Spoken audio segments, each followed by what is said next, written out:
Hello students. So here we are going to start XML. So what is XML? So XML is basically an extensible markup language. So before going to start, let me explain something about XML. Okay.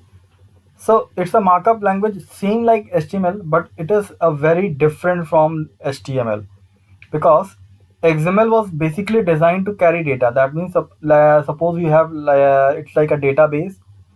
It's not exactly same as database, but it can carry the data. It is not used to display the data. Okay, so XML tags are not predefined. You have to define your own tags. So XML is designed to be self-descriptive. Okay, so suppose you have created an XML file. So what is the advantage of using this? So it's a platform independent and language independent also. It will run on any platform at any language. You don't have to change the structure. You don't have to change the particular coding style. So it will be same for all the platforms. Okay. So why XML? The one of the most important feature is that it is platform independent and language independent. And with this feature you can transfer the data from one program to the another or one software to the other software without making any changes. Suppose if two platforms that are totally different from each other, so how can they communicate with each other? So suppose from the first software I will convert that data into XML, and the second one will read that data. So there is a common platform. Okay, there is a common language which is XML, by which they both are communicated. Okay, the structure of the one platform is different, the structure of another one is also different, but they will accept a common platform, a common language, that is XML. Okay, next we have the feature and advantages. So one of the main feature is that the XML separates data from HTML. So suppose we want to create a data file, as well as for displaying we have the HTML and CSS file. Okay, so we have to store the data in separate file, and we have a designing for HTML and CSS. So suppose you want to update. Okay, so for with a very few line you can write and update in, it will be visible to the HTML. You don't need to change the designing of the HTML. This is the one of the basic advantage of the XML. Okay, next we have the XML simplifies the data sharing. As we have already discussed that the two platforms that is unknown to each other infrastructure will share the data with the help of XML. In the XML format they can share the data. Okay, now XML simplifies the data transport.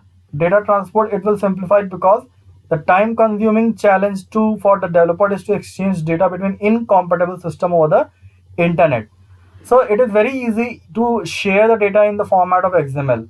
Okay, so it will reduce the time also, and it will also reduce the data transportation also. XML simplifies the platform change also. Suppose we have changed the platform. So from one platform to another, as it is platform independent, so you can very easily change the platform. Okay. Next we have the XML increases the data availability. As you know that it is very easily available. Okay. So with XML your data can be available to all kind of reading machines, handle computers, voice machines, news feeds, etc., and make it more available for blind people or people with the other disabilities. So these are the different advantages of using XML. It is very strong language just to communicate with two machines that are totally unknown of each other infrastructure, unknown platform. Okay, next we have different related technologies. So I'm not going to describe these technologies, as there are so many technologies that are using XML. So very few of the technology I'm going to discuss here. So we have XHTML, that is extensible HTML. Okay, so it is a clear and stricter version of XML, and it belongs to the family of XML markup language. It was developed to make more extensible and increase the interoperability with the other data. Okay, next we have the XML document object model. So like other document object model, XML document object model will also use to access that XML structure and manipulate it. Okay, So we have XML in the later slide. In the later video, I will show you how to create a XML file and how to read the data from the XML file. Okay, so for that we need a server also, because you have to place that particular XML file on the server, and with the help of JavaScript you have to read the document from the XML. Okay, next we have the XSL XQuery. So there are different technologies. So DTD I am going to explain in detail, because we have to cover the document type definition. And basically the document type definition is a standard which is used to define the legal elements in an XML document. Okay, so you have designed the XML and you have to validate it. So for that we have to define the document type definition. Suppose I have to send the data to another machine, then before sending the data I will share my DTD, so that the machine that is going to accept my data will first have the clear structure, that which what type of XML document I have created. Because in XML you know that XML have a predefined architecture. Okay, you will have to define your own tags. So how can machine predict, how can machine understand that which data will define which type of which data will define which tag, or what is the data contained in which tag? So these are the things that will be defined in the DTD. Okay, so I will also discuss the DTD in the later video. So what is the XML is a replacement for HTML? No, XML is not a replacement for HTML, because you know that XML carries the data, but HTML is basically used to display the data. So these are very different technologies, and these are working in very different technology. So we have a list of differences also. So with XML you invent your own tags. Like in HTML we have the predefined tags. These tags are predefined in HTML. You cannot create your own tags in HTML. But in XML you have to define your own tag with your own structure also. Okay. So XML separates the data from HTML. How can you do that? With the help of CSS we can do. So we have the code for that also. We can also have the data transport also. So we have the differences between HTML and XML. So HTML is used to mark up text so it can be displayed to the user, but XML is used to mark up data so it can be processed by computers. Okay, so the data you have, it will be processed by computer and it will read by the computers. Okay, so HTML describes both structure and appearance. Both have been defined by the HTML, but XML describes only content or meaning. Okay, so HTML uses a fixed unchangeable set of tags. So you have a fixed number of tags, and the tags that is provided by the language defined. Okay, so for HTML5 we have a different set of tags, but these are predefined. You cannot define your own tag. But in XML you make up your own tags. This is the flexibility in XML. Next, HTML and XML look similar because they are both SGML language. Though both are the subset of this language, standard generalized markup language, but these are totally different. So HTML is defined in HTML and XML is a subset of SGML. So these are totally different. So more precisely we'll say that the HTML is for human. That will, we have the web page and we will see the error message about the pages you visit, and you have the display of your web page. But for XML we have the data, and the data will be read by the browser or any particular code you have written, and the data will be read. Okay, so let's have a very simple example of XML. Okay, so before going to explain this example, I will create an XML file. Okay, so here we have defined the XML version and the structure. So let's create a XML document. Okay, so if you have a notepad or notepad plus plus, whatever the editor you have, you can use both of them. Both are same. So suppose I have used the notepad plus plus.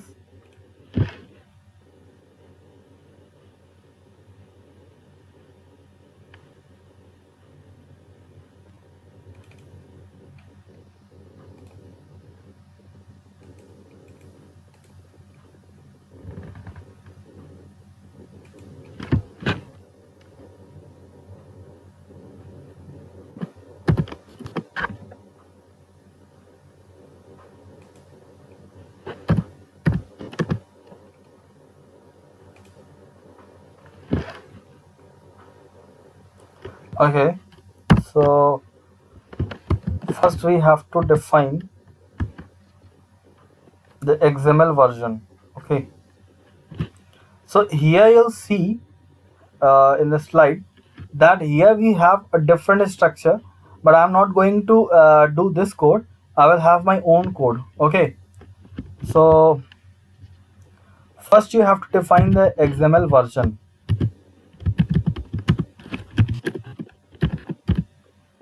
So suppose I have defined the XML version, that is 1.0. Now first you have to create the root element. Suppose I am going to create a database of any class. So first we have defined the name of the tag as student. So this is the root element. Now I have to close this. Okay, so one mistake I have done here, that here the S should be capital also, because the starting and the end tag should be same.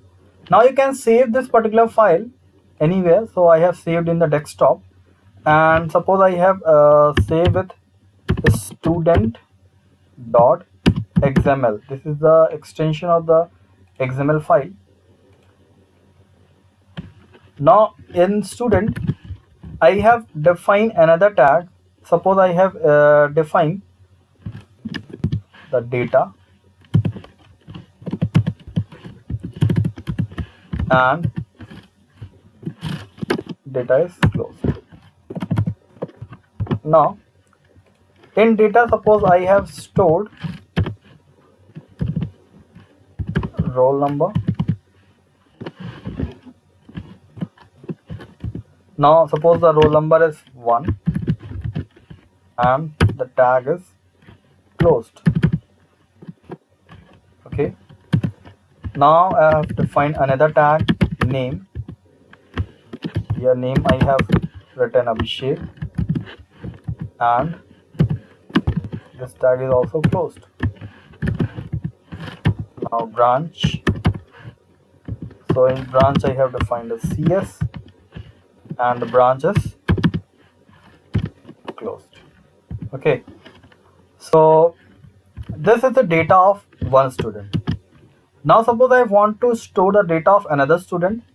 So what I will do, I will repeat the same structure for the another student, and the data now is going to be changed. So now this time the roll number is 2 from Abhishek. Now it's Amit. Suppose branch is same, or you have to change. So I have written IT. Okay, now let's see what is the output of this particular program. So I have saved this particular program and desktop. So where it is? So this is my code, and now I'm going to open this in the browser.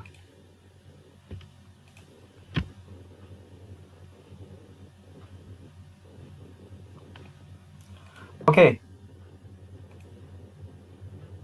here you see that there is an invalid PI name. Okay, at line 1. So I have done some mistake. I think here I have written in capital. This is the mistake I think I have done.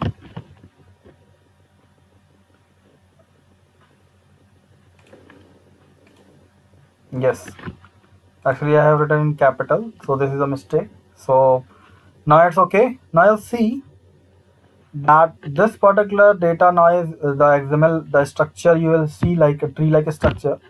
So when you click on this, it will be collapsed, and when you click on the root element, so if this type of structure will appear in your browser, that means this XML is now okay. So you can expand it like this. Okay, so you can expand the data. So in the later I will explain so how to integrate your XML with a CSS. So I will integrate these XML and CSS so that you will only see the data part, and the structure will be hidden, and for the structure part I will define the CSS so that the designing will be appeared, and the data will be extracted from the XML, and the designing will be from the CSS. Okay, so we'll move further. So this particular document will contain lots of things, so I will explain one by one. So I'm not going to explain this code. I will explain this code later. Okay, so first we have to define the overall structure. Okay, so in many interviews or in many examination questions, you will see that explain the overall structure of XML. So the first structure, the first line, you will have the processing structure or instruction or directives. Okay, so the first line you have to write is the PI, that is processing instruction. So first you have to define the XML, then the version you have going to use. So here the version is 1.0, and suppose you have defined the style sheet. So you have to write XML dash style sheet, then type text oblique CSS. In hyperreference you have to provide the link of the CSS file. Okay, now you have defined the root element, and this is the only you can have only exactly one root element. Okay, you cannot define two root element in the XML file. Now here you'll see that the elements, so here I have defined attribute high, but with an attribute scale equals to F, that is Fahrenheit. Okay, so this is the additional information we can also store in the XML document. Okay, so this is the way. Suppose we have defined the attribute scale equals to F. Okay, if I have not defined, so high will be closed here, and the scale will have another tag. Okay, next thing here, see that entities. Suppose I am going to store any particular special symbol. Okay, so I have stored sunny and hot, so I will not store any entities inside the data. So to replace the entities, here the symbol is AMP, is the symbol of and. Okay, then we have the character data, that is the parsed or unparsed. So we will discuss this parsed and unparsed later. Okay, now you will see that there are two ways to define. Suppose we have defined name, then in the first and the last we will define in another, or you can do it with the help of attribute. Suppose I have defined the name of the tag as name, and we have two attributes, first and the last. So we can store these two elements inside the first and last attribute. But I will recommend that you will use this format, the first one. Why? Because it is easy to read, and this will increase the complexity also. Okay, so what is well formed XML? So all the rules that I have explained earlier, okay, if these rules, if you have not followed, that is not well formed XML. So you have to follow all the tags, definitions, PI, and a one root element, and the elements must be nested properly. Suppose you have defined this is the code of HTML, but in XML also, if you have defined the bold, then italic is open. So first here you will see that bold will close. No, first italic will be closed, then bold will be closed. Okay, so you must be properly nested also. Now, so these are the 5 special characters that must be written as entities. So for and, you will write and AMP semicolon. For less than, you will write and LT semicolon. For greater than, and GT. For quotation, and QUOT semicolon. For apostrophe, and APOS. Okay, so these entities can be